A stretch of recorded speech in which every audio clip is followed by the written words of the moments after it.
All right, we're recording again.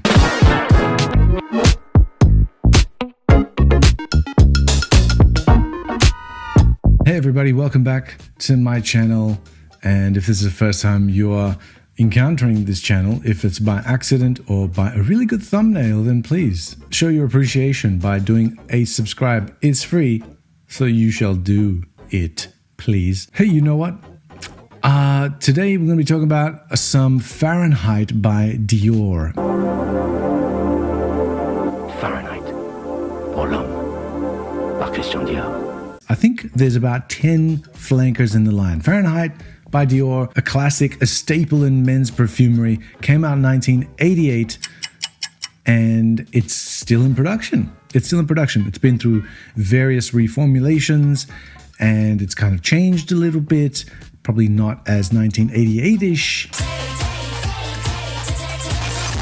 as it is now in the current formulation. And it's had its fair share of flankers, some of which have been really good, some of which have been actually really bad. I don't think I've come across one that's been really bad, but then again, I've only smelled 5 of them. And I've only got 5 of them. And I like them all. I like them all so far. Just to give you a refresher on what this fragrance is like, this is the original formulation bottle right here. It's seen some better days and it's also lost its cap. How dare it do that? But anyway, this is an original formulation and it smells like Fahrenheit. It's full petrol, it's full leaded petrol, and it doesn't let up. And leather, as a matter of fact, as well. And I've used a bit of it, but I haven't used it as much as some of the other ones that I have, because this is not my favorite one in the lineup. I think that some of the flankers that have been done to date are actually better than this.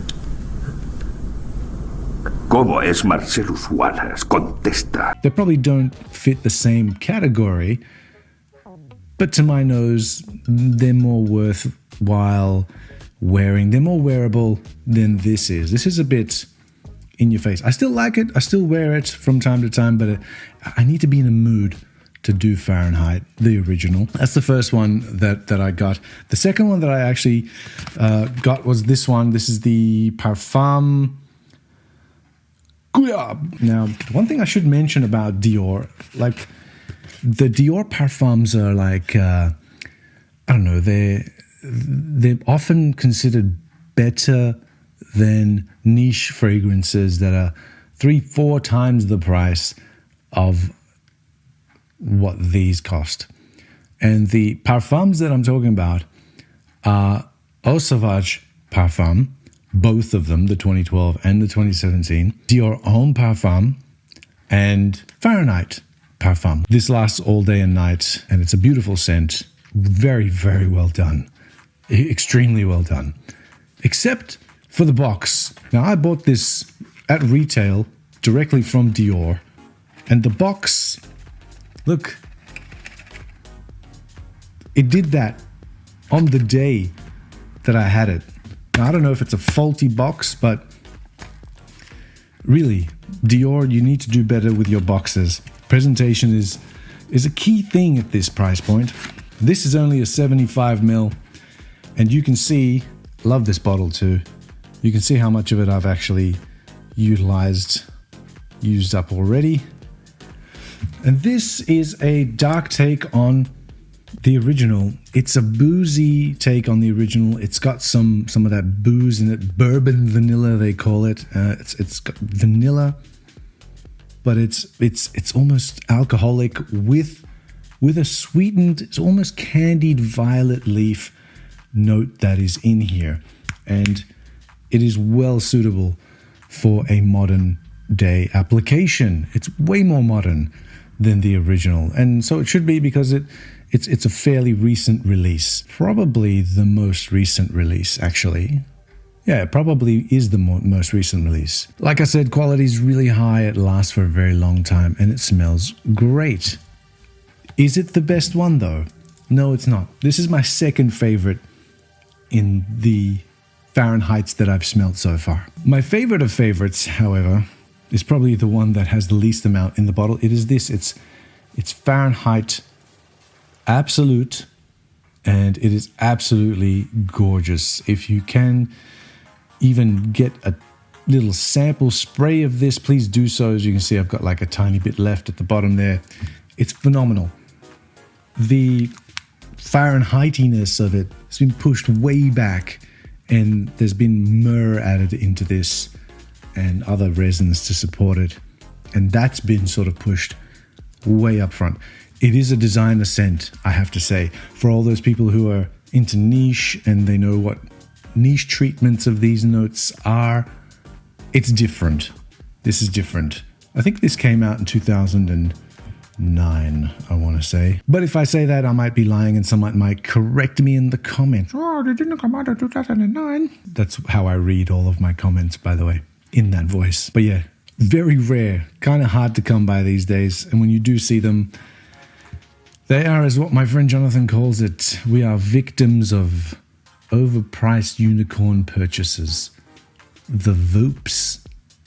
It's the moops, as I like to call us. The next one that I picked up quite recently, as a matter of fact, is a summer flanker almost, called Aqua Fahrenheit. And I actually really like this since I started wearing it. I'll show you what this one looks like. And you can probably see how much of a dent I've put in this already. And it's not even summer. Okay, this has got like this zesty sort of ginger that just doesn't quit, and it works really well with the violet leaf. When I first wore it, I thought, it's just Fahrenheit with the violet amped up, and the leather and the petrol sort of vibe is sort of way out in the background. But then the ginger somehow just works so well with it. And the funny thing about this is it's like a spray or splash, so you can like undo the top and like splash it all over yourself. I don't know why you'd want to do that when you've got the option to spray. You should spray. That's really nice. I'm actually really liking this one. Again, discontinued, really hard to come by. I'm not saying don't try to find it. Sometimes you can find these and it's a pretty good bargain. Very good feeling when you're sort of, vintage hunting or rare perfume hunting on the grey market, or you see it somewhere, and you're like, oh, I don't think that's supposed to be there. And I certainly don't think they know about the fact that it's discontinued because of the pricing that they've put it at. And you take a chance and that pays off. And that's a great feeling. It's a great feeling. However, the one that we're going to be talking about today is a new one that I picked up that I've already, I think, worn once. And this is Fahrenheit Summer. So I'm just preparing for summer, which should be here anytime soon. Here in ye Australia land. And this one, orange, with a silver cap in the bottle that looks like this. Take a good look at that. It's quite lighter in the bottle shade, gives away what it's all about. And this actually smells more like the original Fahrenheit. However, it is lighter. Just that, it's lighter. And maybe it's got some kind of citric element in it as well. And that's the only discernible difference that I can tell. It's probably not as long lasting. It's a lighter scent profile of the original with a little bit of citrus at the top. And I think I should check this actually, because there have been multiple Fahrenheit summers, more than one. And the citrus that's at the top here is mandarin and grapefruit. And there's been more than one summer flanker. This is, I think, the first one. I think this one's from 2002. 2002? That can't be right. What does this say? Yeah, definitely before 2004, because there's a 2002 summer flanker, and then there is a 2007. I'm going to try this out. Let's go.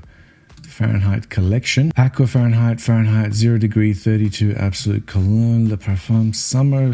Yeah, okay. So there's 3 summer flankers. There's a 2002, there's a 2006, and there's a 2007. This is the 2002 version, and this one was perfumed by none other than Bertrand Duchaufour. And I would expect better than this. But then again, I'm not going to judge because I haven't actually given this a full wearing in summer as it's intended. So I'm going to keep this around a little bit and wear it a few times in the summer and see how I go and maybe report back and say, this is fantastic, you should get it, blah, blah, blah. But I'm up to 5 Fahrenheits. I never actually intended to collect Fahrenheit when I started this thing. It was never my intention.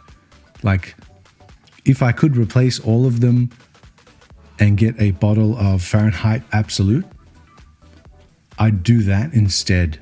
That's how much I like it. That's how much higher I place it in the tier of Fahrenheits. But yes, this summer version is pretty good. It's pretty good. Pretty. It's supposed to have other notes in the mids as well, like freesia and sandalwood, which are not really part of the original Fahrenheit DNA. As a matter of fact, the only thing that's common with the original Fahrenheit DNA is the violet and its treatment of violet. And with that, and it's interesting because I don't smell any of the other notes. So maybe, like I said, I have to give it a chance in its own season. And that's what I'll do. And there you go. There you have it. There's a flanker of Fahrenheit you don't see very often. And until next time, thanks for watching.